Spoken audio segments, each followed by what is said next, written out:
Selamat malam, siang, sore ya. Kapanpun dan dimanapun kalian nonton, kali ini Pak Ustadz akan memberikan sedikit gambaran ya. Pak Ustadz nggak akan ngasih ini tutorial untuk dial, karena dial ini bukan suatu hal yang istilahnya boleh dilakukan oleh orang pemula. Kadang kalau saya ngasih tutorial itu tutorialnya untuk pemula, di mana itu hanya hal yang bisa dia lakukan itu adalah aman, dalam kategorikan kalian pun yang tidak memiliki basic mekanik, ketika saya memberikan tutorial itu dilakukan itu aman, tidak terjadi apa-apa.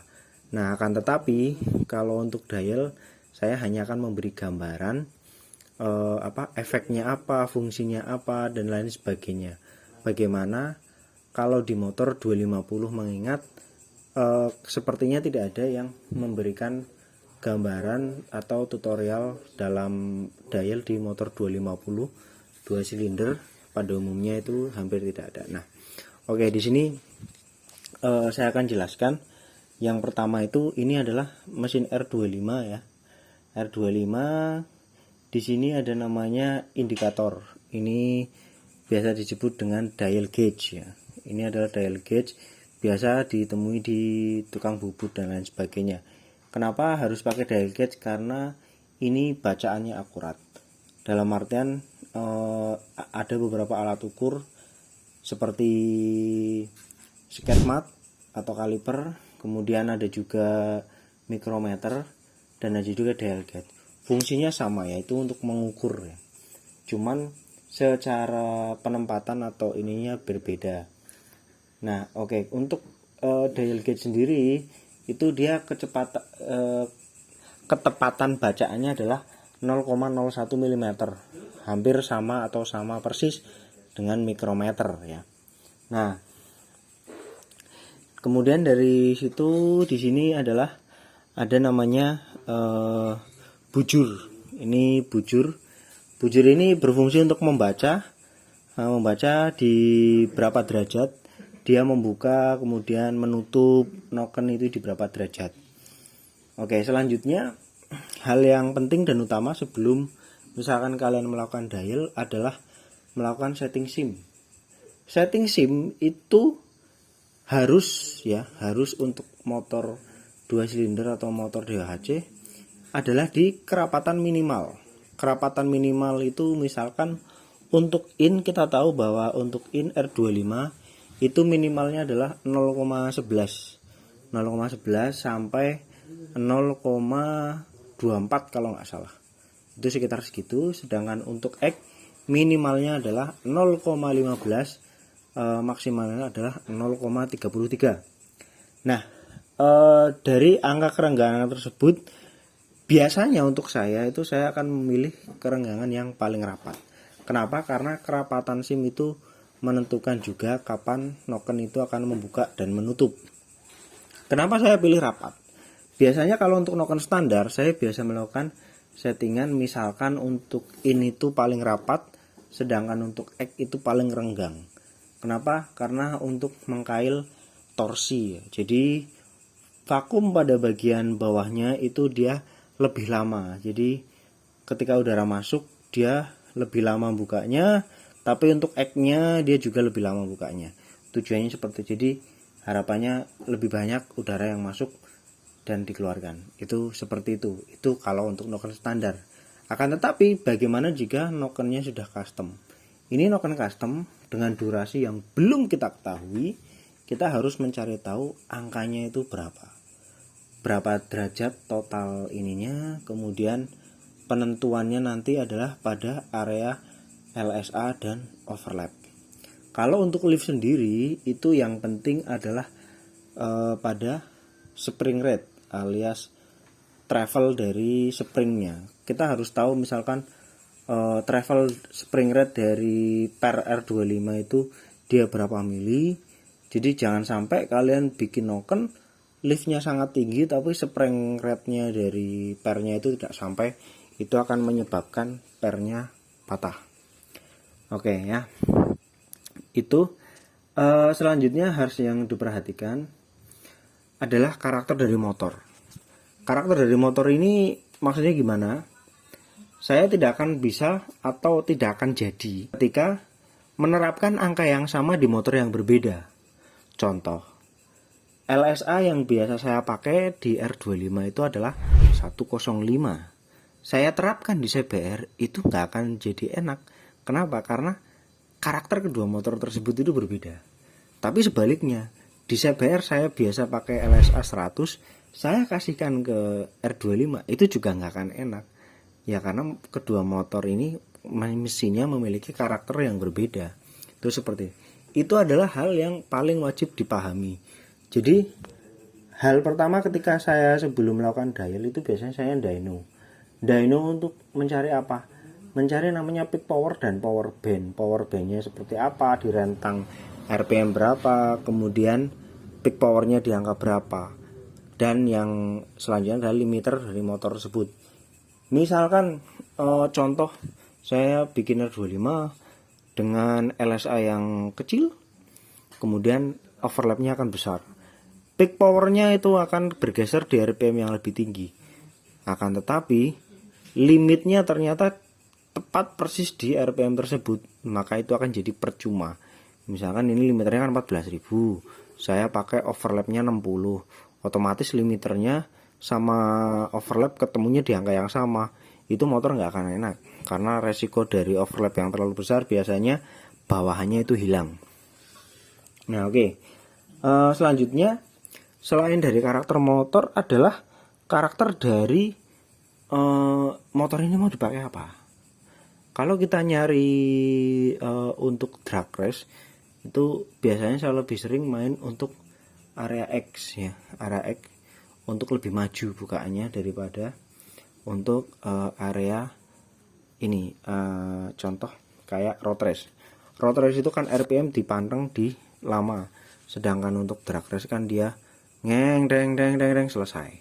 Itu gitu. Jadi gimana caranya supaya udara yang hasil pembakaran itu langsung keluar secara cepat, itu untuk drag race. Oke, selanjutnya tentang misalkan kalian mau dyno, itu pasti pertanyaannya biayanya sampai berapa. Sebenarnya dial itu biayanya nggak cukup, nggak mahal, murah gitu. Tapi yang jadi mahal nanti adalah nurunin mesinnya, karena untuk motor 2 silinder sendiri itu hampir tidak mungkin dial dengan kondisi mesin nempel di rangka. Kalau di motor bebek mungkin masih bisa, tapi kalau di motor 250 itu hampir impossible. Itu kayak gitu ya. Oke, yang paling penting selanjutnya adalah pencarian posisi top ya. Top ini sangat penting. Top ini bisa dicari kalian dengan dial gauge yang sama, kemudian masukkan ke dalam lubang busi. Jadi pastikan jarum angka dialmu ini itu menunjuk ke angka 0 dengan pas. Nah, mencari angka 0 ini juga harus tahu dulu duel dari setang pistonnya itu berapa. Jadi dia gerak ke kanan kirinya itu berapa, itu ada namanya duel. Normalnya kalau di R25 itu duelnya itu di angka 6 derajat, 5 sampai 6 derajat. Tapi di motor ini 4 derajat. Jadi kalau misalkan 4 derajat diambil tengah-tengahnya untuk mencari nolnya, itu berarti 4 ke kanan, 2 ke kanan, 2 ke kiri. Nah, di tengah-tengahnya itu adalah nolnya. Itu seperti itu ya. Nah, untuk bacaan noken itu ada 2 hal. Yang pertama itu titik sentuh, yang kedua adalah titik baca. Titik sentuh itu 0,1, 0,01. Nah, sedangkan titik baca itu biasanya di bacaan 1 mili.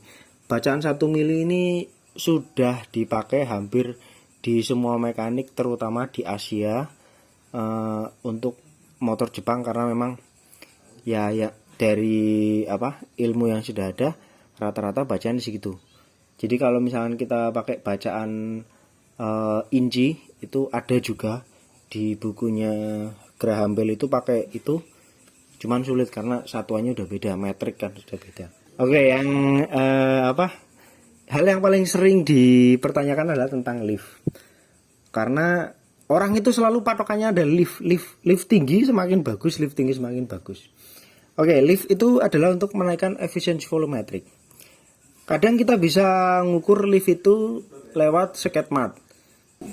Nah, kebanyakan orang yang belum tahu itu ngukur lift lewat sketmat. Apakah itu salah? Tidak, itu benar karena pada dasarnya lift itu adalah ukuran base circle ya, ukuran base circle ini ya. Dan ini ukuran tinggi maksimum. Jadi tinggi maksimum dikurangi base circle. Nanti dia ketemunya berapa. Hanya saja dari pengalaman saya, bacaan ketika kita nempelin sketmat seperti ini, contoh ini di sini liftnya itu 6 sekian, 6, sekian. Nah ini 6,5 gitu. Cuman ketika dibaca di alat dial nanti biasanya dia turun. Kalau nggak turun nambah lah. Ya intinya kadang itu tidak akurat. Bacaan ini dengan bacaan ketika di tempatnya ini dia tidak pas. Ya, contoh misalkan misalkan kita bikin spek nokennya liftnya harusnya 7. Nah ini ketika dibaca itu dia angkanya tidak jadi 7 tapi 7,2. Itu seperti itu. Jadi ada gap ya kayak gitu. Nah itu yang kadang ketika kalian mungkin masang noken atau apa, liftnya itu jatuhnya ketinggian. Jadi kenapa kalau kita tahu itu ketika udah di dial kemudian angkanya tidak pas, itu biasanya langsung di grinding ulang. Itu seperti itu. Enaknya motor DOHC itu kalau misalkan kita mau dial merubah karakter motor itu sangat-sangat nikmat. Kenapa sangat nikmat? Kamu bisa ngubah in dan X dengan berbeda dengan SOHC yang nokennya 1, ketika digeser 1 geser semua karena ya cuma 1, otomatis pilihannya maju atau mundur gitu. Nah kalau di DOHC itu mungkin di Indonesia yang ada gigi gesernya itu cuma di Sonic CBR 150, Supra GTR, dan ya bangsa sekalinya mesin Kalimanam itu gigi sentriknya itu banyak.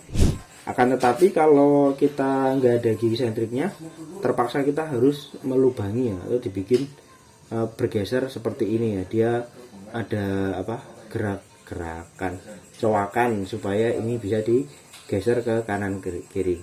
Cowakan ini pun nggak ada patokan karena nanti ujung-ujungnya kalau angkanya tidak pas ya ini dilepas lagi kemudian dicowak lagi. Dan seperti itu. Nah selanjutnya hal yang paling penting kedua adalah tentang penentuan noken dengan kompresi. Kalau orang umumnya itu nyari kompresi itu setelah mereka tahu nokennya, atau kadang yang penting kompresinya dulu, nokennya nanti. Tapi kalau saya berbeda, karena saya cari dulu durasinya, terutama durasi noken in berapa, baru saya akan set kompresi di sini. Jadi entah nanti dipapas berapa mili atau di berapa itu harus dicari di sini. Kenapa? Karena kalau ini kalau kita nyari kompresi dulu, kemudian ternyata durasi nokennya terlalu lebar, nanti kompresi dinamisnya hilang, itu biasanya motornya itu akan boyo di RPM bawah. Ya. Kalau nokennya terlalu sempit, ya kompresinya akan terlalu tinggi, itu biasanya nanti akan jadi sangat-sangat panas. Nah, kenapa itu harus dipikirkan dulu? Jadi kita nyari durasi dulu baru ngeset kompresi supaya nanti pas proses mapping itu juga gampang. Karena kita tahu pada saat proses mapping ECU itu kita patokannya, kalau saya pribadi itu dari kompresi dinamisnya supaya dia tidak terlalu maju. Terkadang kalau kita patokan dari kompresi statis itu dia akan ke knocking, motornya dia tidak mau jalan, jadi hanya kayak mirip gitu. Itu seperti powernya tertahan karena api keluar dulu sebelum piston saatnya turun. Istilahnya piston baru naik, apinya udah keluar, dia malah tertahan untuk dia naik. Itu seperti itu. Untuk penempatan pribadi, kalau dari pengalaman saya yang paling gampang di dial itu adalah R25. Kenapa? Karena dia menyisakan tempat di bagian sini, ya, di bagian sisi paling sini yang tidak bersandar. CBR itu paling sulit. Kenapa? Karena Untuk noken innya dia di sini ada tonjolan untuk memutar namanya water pump. Ninja itu juga sulit. Kenapa? Karena bagian cam holdernya dia itu terlalu rapat. Nah, untuk Ninja biasanya saya lubangi bagian cam holdernya untuk naruh jarum ini. Nah, kalau untuk CBR sendiri itu rada tricky. Kadang dia harus naruh misalkan ini jarum dial tuh mereng ke sini sini. Ya intinya dicari dimana ketika kalian cetekkan seperti ini, dia angkanya tidak berubah ya. Ini kan angkanya tidak berubah. Jadi jarum akan tetap stay di situ. Itu adalah pas tadi yang pas. Sedangkan kalau misalkan kalian seperti ini kan gitu dan ini angkanya berubah, itu biasanya si jarum ini berbenturan dengan noken atau dengan dinding dari lubang tepet, itu seperti itu. Oke, jadi demikian aja. Buat kalian yang punya motor DHC, kenapa motor DHC itu adalah motor memiliki potensi paling besar? Karena pada di area noken ini kalian bisa ngubah durasi itu sesuka hati ya, jadi bebas mau di set di berapa, di ini sesuka hati, itu bebas. Dan percaya atau tidak, bagi saya dial itu adalah merupakan hal yang paling murah. Kenapa paling murah? Karena tidak mengganti part, bisa dibilang gratis ya. Jadi tidak ada pergantian part apa-apa. Bahkan noken standar pun kalian dial itu akan memberikan performa yang berbeda dengan karakter bawaannya. Itu seperti itu. Istilahnya pabrikan mengset noken tersebut untuk need to performance atau daily to meet, itu biasanya seperti itu. Jadi kalau yang full atas bawah isi itu biasanya ada di RPM tertentu aja. Jadi nggak bisa bikin semuanya bagus, itu hampir tidak bisa. Karena kalau dibikin seperti itu motornya akan sangat-sangat boros. Itu juga faktor dari konsumsi BBM. Nah, oke, tips saya jangan lakukan hal ini kalau kita tidak tahu basic-basic yang sudah saya sebutkan tadi. Kalau misalkan kalian belum tahu, ya udah standar aja, udah paling benar. Karena kenapa? Karena ini resikonya besar. Misalkan kalian salah ngeset ini semuanya, terus nanti jarak antara piston dengan klep itu terlalu rapat. Karena ketika proses pembakaran, piston itu dia akan memanjang, si piston memanjang, klep juga akan memanjang, itu akan menimbulkan resiko bertabrakan.